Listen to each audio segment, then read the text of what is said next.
ሰላም ጤና ይስጥልን። ከዚህ ቀደም አንድ ጥያቄ ጠይቄያችሁ ነበር። ጥያቄውም ይሄንን ይመስላል። ከነዚህ ከዓለም አቀፍ የመንገድ ዳር ምልክቶች ውስጥ የሚያስገድደው የትኛው የሚል ነበረ። ዛሬ በእነዚህ ምልክቶች ላይ ማብራሪያ ሰጣችኋለሁ። ላይክ፣ ፎሎ፣ ሼር፣ ኮፒ ሊንክ አድርጉ። ከዚህ ቀደም እንግዲህ በጠየቁት ጥያቄ ላይ እነዚህ ሶስት ዓለም አቀፍ የመንገድ ዳር ምልክቶች አሉ። ኤ ቢ ሲ ብዬ ያስቀመጥኳቸው ማለት ነው። ከነዚህ ውስጥ እንግዲህ የሚያስገድድ ዓለም አቀፍ የመንገድ ዳር ምልክት ኤ ነው ማለት ነው። ስለዚህ ኤ ብላችሁ የመለሳችሁ ሰዎች መልሱን አግኝታችሁታል ወይ ደግሞ ትክክል ናችሁ ማለት ነው።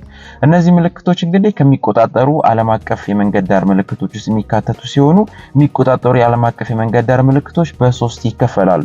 እነሱም የሚያስገድዱ፣ የሚከለክሉና ቅድሚያ የሚያሰጡ ተብለው በሶስት ንዑሳን ክፍሎች ይመደባሉ ማለት ነው። ስለዚህ የሚያስገድዱ ዓለም አቀፍ የመንገድ ዳር ምልክቶች ቅርጻቸው ክብ፣ መደባቸው ሰማያዊ፣ በነጭ ቀለም የተሰራ ጽሑፍ፣ ቀስትና ስዕል መልእክትን ያስተላልፋሉ ማለት ነው። ውስጣቸው ያለውን ነገር ማድረግ ብቻ ይፈቀዳል ማለት ነው። ለምሳሌ እዚህ ምልክት ላይ እንደምታዩት የሚያሳየው ምንድነው? ሳይክሊስት ነው።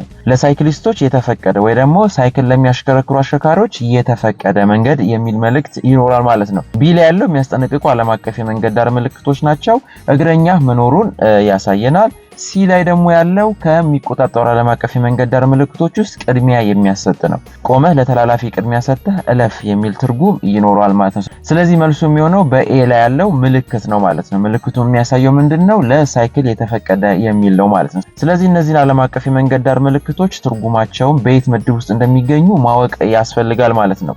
አንደኛውና ዋነኛው ጥቅሙ ምንድነው? ለማሽከርከር ነው። በመናሽከረክርበት ጊዜ የመንገዶችን ሁኔታ አስቀድመው የሚነግሩን እነዚህ ዓለም አቀፍ የመንገድ ዳር ምልክቶች ነው።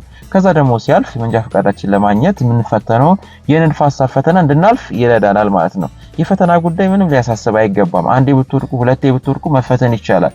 በትራፊክ እንቅስቃሴ ላይ ግን አደጋ ብናደርስ ግን ድጋሜ ላናሽከረክር ስለምንችል ጥንቃቄ አድርገን እነዚህም በአግባቡ አውቀን ልናሽከረክር ይገባል።